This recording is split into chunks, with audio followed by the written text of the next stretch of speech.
everyone, welcome to another video. Today I'm going to be suggesting you some books based on the emotions from Inside Out.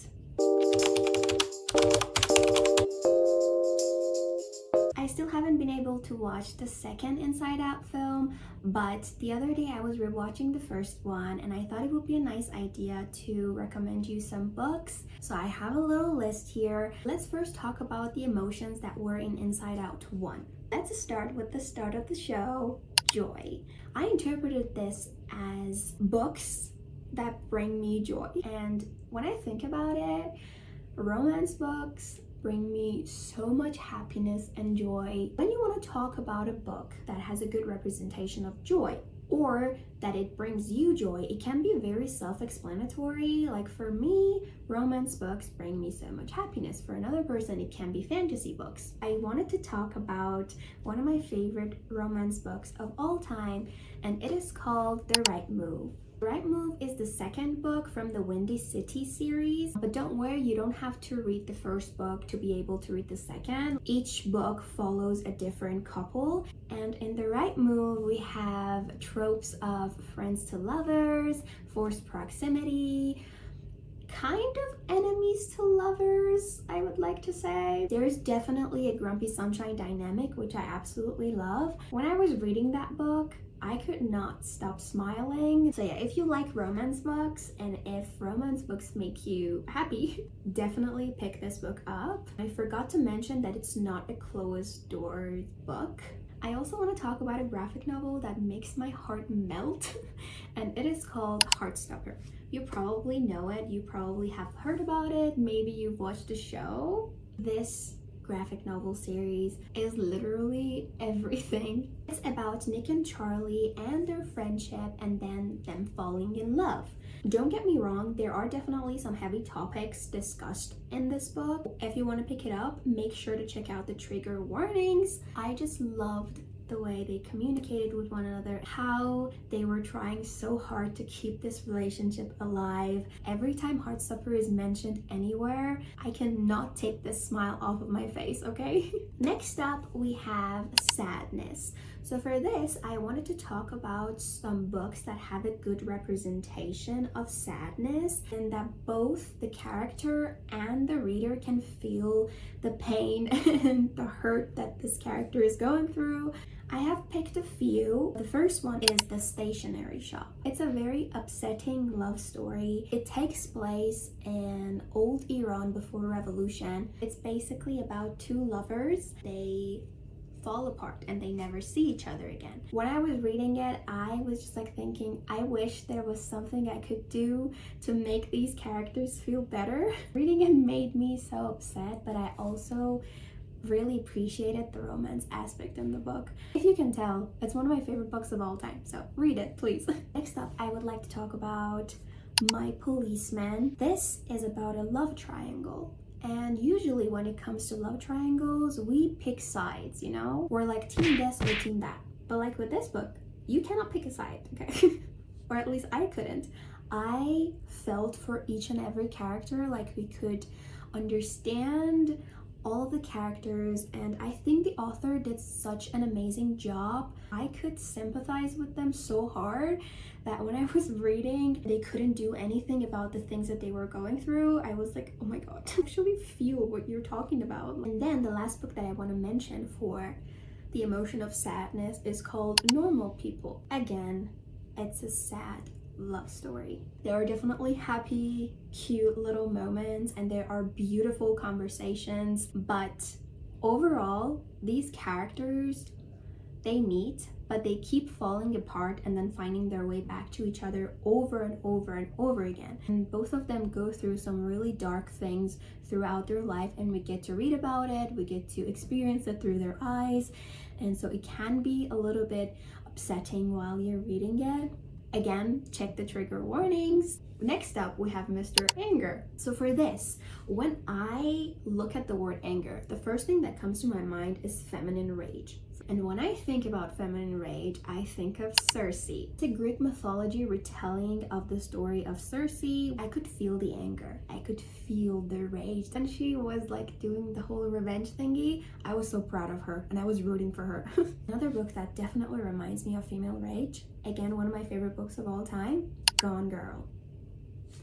Like, Amy Elliott Dunn is the best example of feminine rage and being angry, but like in a very subtle way. Gone Girl is about a missing woman, and the police believes that this person is probably dead and they have been murdered by someone, and the number one suspect is her husband. It's written in 2 different timelines. You're always trying to gather clues and trying to figure out if the husband actually did it or not. The last book that I want to talk about that I think has a very good representation of anger in it is called Where the Crawdads Sing. I've said this a bajillion times, but again, one of my favorite books, 5-star.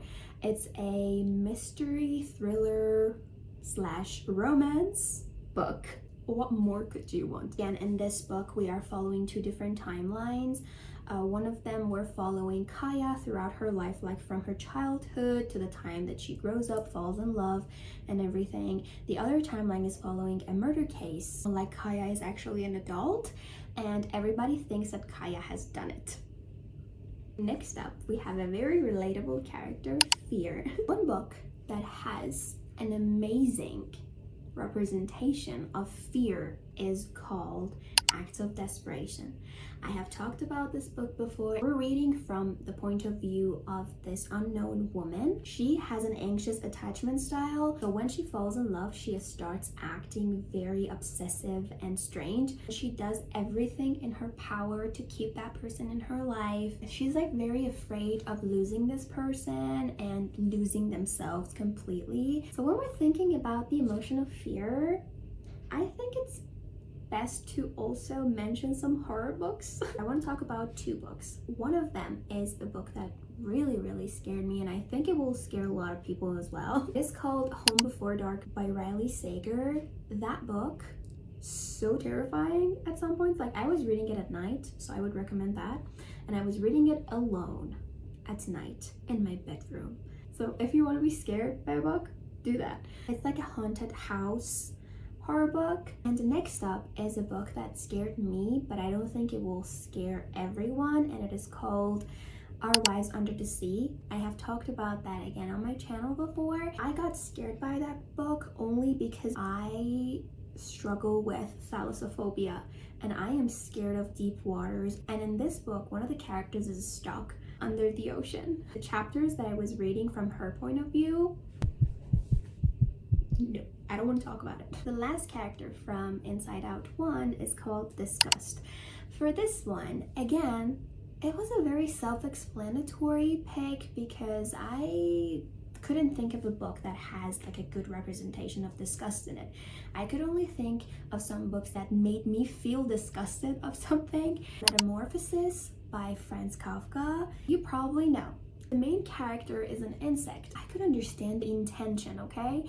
But I just felt very disgusted. I'm genuinely terrified of insects, so as I already said before, I still haven't been able to watch the second movie. But based on my research, we have some new emotions. And the first one that I would like to talk about is called anxiety. For this, I want to mention Acts of Desperation again because of her anxious attachment style and that the anxiety that she had whenever she felt like this person was leaving her or that this person was not paying enough attention to her. Kind of similar to sadness, I want to talk about some books that made me as a reader anxious because of the characters' situation, you know, what they were going through. Like, both the character and the reader, we were feeling pretty anxious. Books that I want to talk about are, again, Our Wives Under the Sea, Normal People, and Survive the Night. Survive the Night is actually a thriller book. It's basically about this woman that wants to drive a very long way with a stranger, and in the middle of the way she kind of gets the feeling that this person is a serial killer. When I was reading it, I was scared for my life and I was very anxious. The anxiety was eating me up. The next emotion is boredom, and when I think of boredom, I can only think about one book. You can think of some books that like made you feel bored, but I don't want to talk about that right now. I want to talk about one book that reminds me of the feeling boredom. It is called My Year of Rest and Relaxation. It's about this woman. She's fighting with depression and she wants to take some pills and sleep for a whole year. Her character in this book is like very bored, very depressed. Nothing excites her, nothing makes her happy. It shows the feeling of boredom really well. Next up, we have embarrassment. I have a perfect pick for this one. It is called To All the Boys I've Loved Before. You have maybe watched the movie. I liked the first movie. The book, not so much, but it's about this teenage girl. She writes love letters to every single crush that she ever has, and she hits them in her room. So these crushes, they never get to read these letters. She only writes them to like understand that feeling and then get over it. But then somehow these letters get out, and the boys that this girl was writing about get to read those letters, and I felt the secondhand embarrassment so hard. The next emotion is called envy, and for this I can definitely talk about two books. Like when you think about envy, you think about these characters and these books. Conversations with Friends and Madame Bovary. A lot of cheating is happening in both of these books. That's why they're not my favorites, even though Sally Rooney is one of the best authors ever, but like the concept of this book was not very interesting to me. These characters, they just come off as very jealous type to me. I would like to also talk about a Persian book. I don't know if it's translated anywhere, but it is called Symphony of the Dead.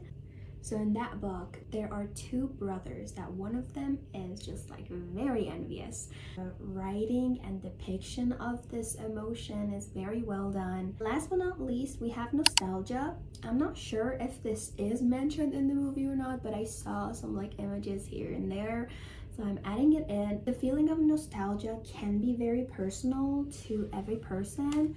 Like for me, I put it into two different categories. The first one is the books that make me feel very nostalgic. I want to talk about R.L. Stein.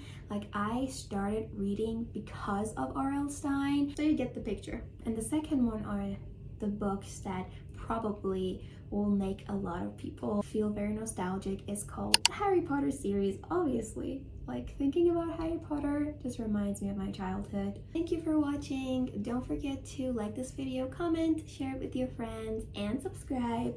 I would really appreciate it. I hope you have a nice day or night, and I'll see you in my next video. Bye!